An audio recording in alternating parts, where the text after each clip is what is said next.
Good morning, welcome back to my channel. কেমন আছো সবাই? নিশ্চয়ই সবাই খুব ভালো আছো আর আমিও খুব ভালো আছি। আজকে আবার চলে এসেছি নতুন একটা রেসিপি নিয়ে। তো আজকে আমি পনিরের একটা রেসিপি শেয়ার করব। তো আমাদের এখন শীতকালের যে সবজিগুলো পাওয়া যায়, উইন্টারের সমস্ত ভেজিটেবলস দিয়ে পনিরের একটা সিম্পল রেসিপি, খুব অল্প তেল মশলা ব্যবহার করে পনিরের খুব টেস্টি একটা রেসিপি তোমাদের সঙ্গে আজকে শেয়ার করতে চলেছি। তো তার জন্য কি করেছি, প্রথমেই দেখো একটা কড়াই বসিয়ে নিয়ে অল্প একটু সর্ষের তেল দিয়ে দিয়েছি। তো তার মধ্যে আমি পনিরগুলোকে হালকা করে ভেজে নেব। ঠিক আছে।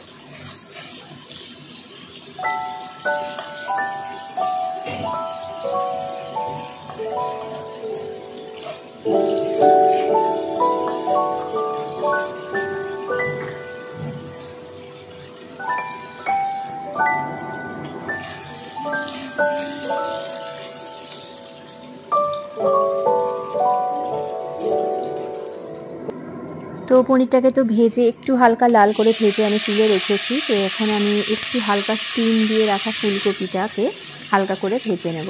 তো এখানে যে ভেজিটেবলস আমি ইউজ করেছি, এর মধ্যে দিয়েছি ফুলকপি দিচ্ছি, আর দেবো হচ্ছে ডিম, আর অল্প একটু ক্যাপসিকাম। এর মধ্যে গাজরটা থাকলেও ভালো হতো, গাজরটা দিলেও বেশ ভালো হয়, কিন্তু আজকে যেহেতু আমার গাজর ছিল না, তাই ওই জন্য গাজরটা আর আজকে ইউজ করিনি। তো ফুলকপি, ডিম আর ক্যাপসিকাম, আর দেবো আলু। তো চলো ফুলকপিটাকে একটুখানি, ফুলকপিটা আবার একটু আলাদা করে যদি ভালো করে ভেজে না নেওয়া হয়, একদমই ভালো টেস্ট হয় না, গন্ধটাও খুব বাজে বেরোয়। তো সেই জন্য একটু হালকা করে ভেজে নিলাম ফুলকপিটাকে। তো এবার মেন রান্না শুরু করব। তো চলো সর্ষের তেলটা অ্যাড করে নিই, আর তেলটা একটু গরম হয়ে যাক, তারপরে একে একে ফোড়নটা দিয়ে দেবো। তো আমি আজকে ফোড়নে ইউজ করব হচ্ছে সাজিরে। তো সাজিরে দিয়ে দেবো। ফোড়নটা থেকে একটু সুন্দর ফ্লেভার বেরিয়ে গেলে এর মধ্যে আমি অ্যাড করব পেঁয়াজ কুচি।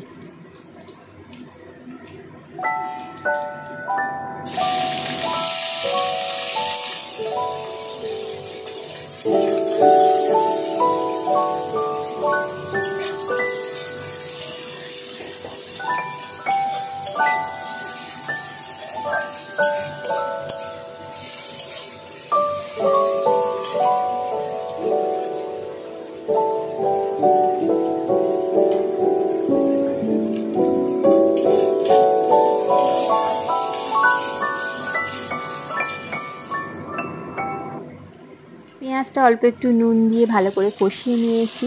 তো এবার আমি ডুমো ডুমো করে কেটে রাখা আলুগুলোকে এর মধ্যে অ্যাড করে দিলাম, দিয়ে আলুটাকেও একটু ভালো করে কষিয়ে নিতে হবে।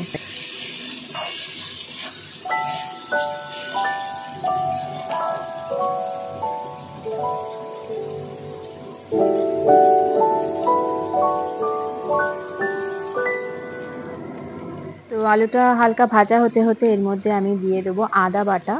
তো অল্প পরিমাণে আদা বাটা আমি এটার মধ্যে অ্যাড করবো। তো দিয়ে ভালো করে কষিয়ে নেবো যাতে আদার কাঁচা গন্ধটা দূর হয়ে যায়। তো দিয়ে ভালো করে একটু কষিয়ে নিতে হবে।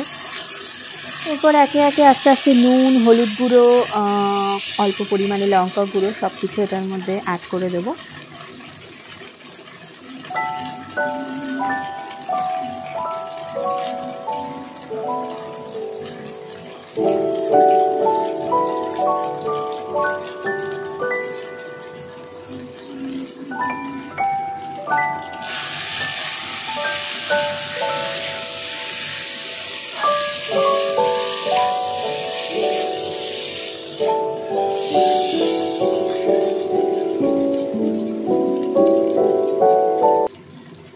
এখানে দেখো আলুটা সুন্দরভাবে কষানো হয়ে গেছে। তো আমি কেটে রাখা বিন আর ক্যাপসিকামটা এর মধ্যে অ্যাড করে দিলাম, দিয়ে অল্প একটু নাড়াচাড়া করে নিয়েই আস্তে আস্তে এই কষাতে কষাতে এর মধ্যে মিষ্টিটাও দিয়ে দেবো, চিনিটা।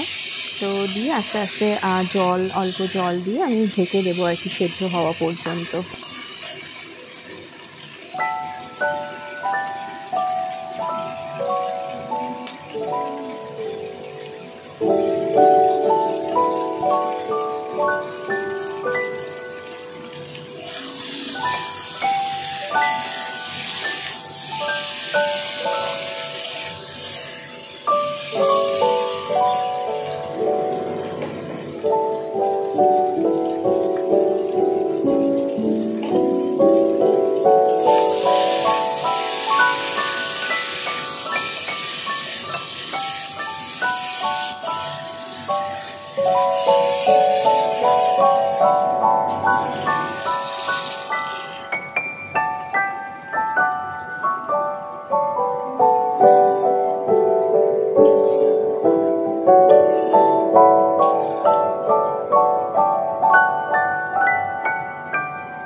ঢাকনা খোলার পরে দেখো সবজিগুলো মোটামুটি সেদ্ধ হয়ে গেছে। তো আমি ভেজে রাখা পনির আর ফুলকপিটা অ্যাড করে দিলাম।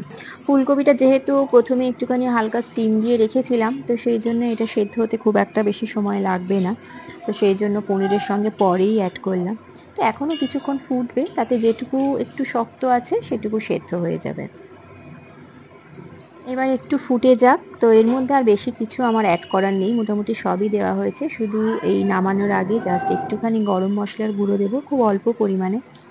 আর দেবো অল্প একটুখানি মাখন, বাটার, তো আর কাঁচা লঙ্কা। ব্যাস, আর কিছুই অ্যাড করার নেই। একটু ফুটে গেলেই আস্তে আস্তে গ্যাসের ফ্লেমটা অফ করে দেবো এই কয়েকটা জিনিস দিয়ে, আর একদম রেডি হয়ে যাবে আজকে পনিরের আইটেমটা।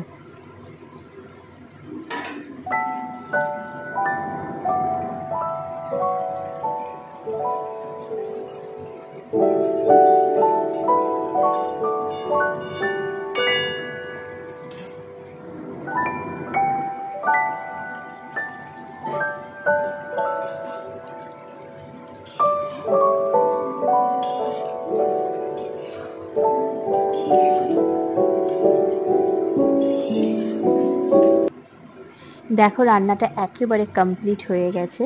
তো খুব সুন্দর একটা স্মেল এটা থেকে বেরোচ্ছে। তো তোমাদের এই রেসিপিটা কেমন লাগলো, আজকের ভিডিওটা কেমন লাগলো তোমরা অবশ্যই জানিও। আর যদি ভালো লাগে ভিডিওটা বা এই রেসিপিটা ভালো লাগে, তাহলে অবশ্যই এই শীতকালে একবার ট্রাই করে দেখো। খুব সিম্পল একটা রেসিপি, খুব একটা বেশি কিছু এটার মধ্যে লাগে না, এবং ভীষণ হেলদি এবং টেস্টি। তো তোমরা একবার ট্রাই করো।